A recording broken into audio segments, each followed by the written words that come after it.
রাজধানীর ইস্কাটনে নিজ বাসভবনে সময় সংবাদকে তাৎক্ষণিক প্রতিক্রিয়া জানাচ্ছেন নবনিযুক্ত প্রধান নির্বাচন কমিশনার এএমএম নাসির উদ্দিন। সরাসরি যাচ্ছি সেখানে।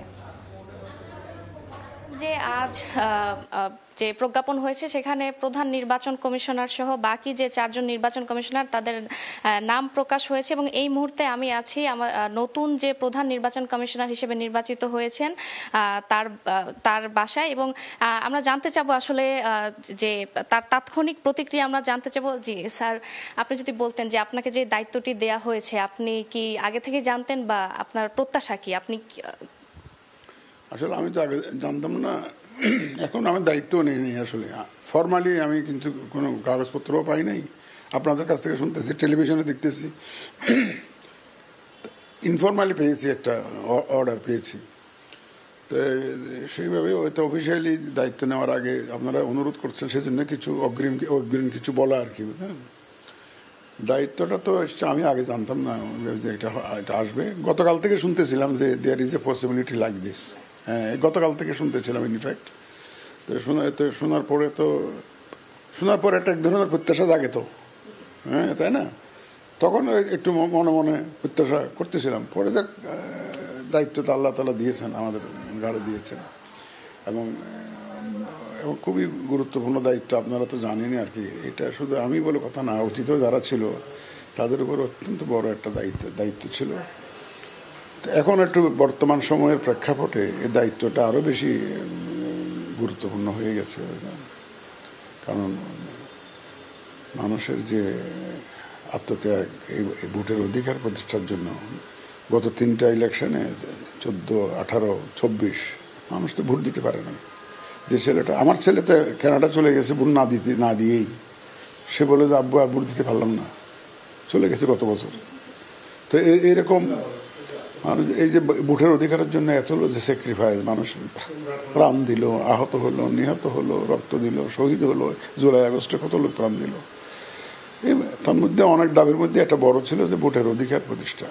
সেই রকম একটা গুরু দায়িত্ব, এই যে অধিকার প্রতিষ্ঠার যে একটা দায়িত্ব, এটা ঘাড়ে নিয়েই আমাকে আগাইতে হবে। স্যার, আমি যদি একটু জিজ্ঞেস করি, সেটি হচ্ছে আপনি প্রধান নির্বাচন কমিশনারের দায়িত্ব পেয়েছেন, তো আপনি অফিসিয়ালি যখন দায়িত্ব গ্রহণ করবেন আপনার প্রথম পদক্ষেপ কি হবে বা এই বিষয়ে আপনি কোনো কিছু চিন্তা করেছেন কিনা? আপনি কোন জায়গাগুলোতে পরিবর্তন আনতে চান? ব্যাপার হচ্ছে গিয়ে মানুষের ভোটের অধিকার প্রতিষ্ঠার জন্য মানুষ যাতে আমি একটা free, fair and credible election জাতিকে উপহার দিতে চাই। এইটা দিতে গেলে কি করতে হবে এটা আমাকে বুঝতে হবে আগে গিয়ে বসে। এটা আমি বোঝার চেষ্টা করব আগে যে কোন জায়গায় হাত দিলে আমি এই কাজটা করতে পারবো। তা আমি সৌভাগ্যবান বলবো একদিক থেকে যে আমাদের একটা রিফর্মস কমিশন কাজ করছে এবং under able leadership of mister Badiul Alam Majumdar, doctor Badiul Alam Majumdar, ওনারা বিশেষজ্ঞ মানুষ। সুতরাং বোঝাও কোনো অসুবিধা হবে না।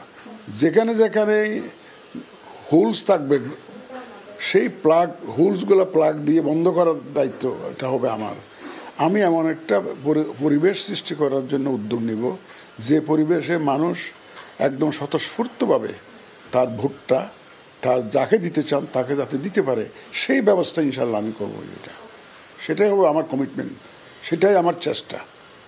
আমি সর্বশক্তি দিয়ে চেষ্টা করবো এটা আমার কমিশন, টোটাল কমিশনকে নিয়ে সেটা ইনশিওর করার চেষ্টা করবো ইনশাল্লাহ। স্যার, আপনি তো বিগত নির্বাচনগুলো দেখেছেন, সেখানে আপনার কি মনে হয়েছে যে আপনি এখন সিসি হিসেবে যখন দায়িত্ব পালন করবেন বা আপনি যে পদক্ষেপগুলো নিতে যাবেন সেখানে আপনার কি ধরনের চ্যালেঞ্জ আসতে পারে সেটা যদি একটু বলতেন। দেখেন, ওই ইলেকশনগুলো খারাপ তো হয়েছে না ভালো হয়েছে আপনারা বেশি জানেন আমাদের সাথে, আপনারা সাংবাদিক, আপনারা তো দেখছেন। আপনাদের লেখালেখি পড়েই তো আমরা জানছি, তাই না? আপনাদের ইনফরমেশন থেকে তো আমরা পাইছি। আমরা তো ইলেকশনের কেন্দ্রেও যাই না, কোথাও যাই না। আপনারাই দেখিয়েছেন কি ইলেকশন হয়েছে, আপনারা দেখিয়েছেন। একটা সুবিধা হয়েছে, আমি লেসনগুলো পেয়ে গেলাম যে অতীতের ইলেকশন থেকে বুঝে গেলাম যে মানুষ কি বলে এদেরকে। মানুষ এই ইলেকশন নিয়ে মানুষের মন্তব্য, মানুষের যে ফিলিংস, এটা আমি বুঝে গেলাম। তো এই লেসনটা তো আমি পাইলাম। অন্তত আমার সামনে একটা জলজ্জন্ত লেসন আছে যে এই ধরনের ইলেকশনের সময় হলে মানুষের যে কি বলে, কি ধারণা হয় মানুষের। সুতরাং এর থেকে শিক্ষা নিয়েই যাতে এই জিনিস আর রিপিট না হয় সেটার ব্যবস্থা ইনশাল্লাহ আমরা করবো। Thank you.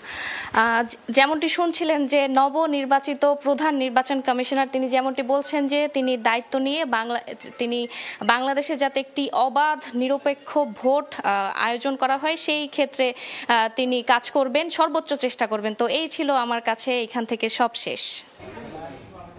সরাসরি যুক্ত ছিলাম রাজধানীর ইস্কাটনে।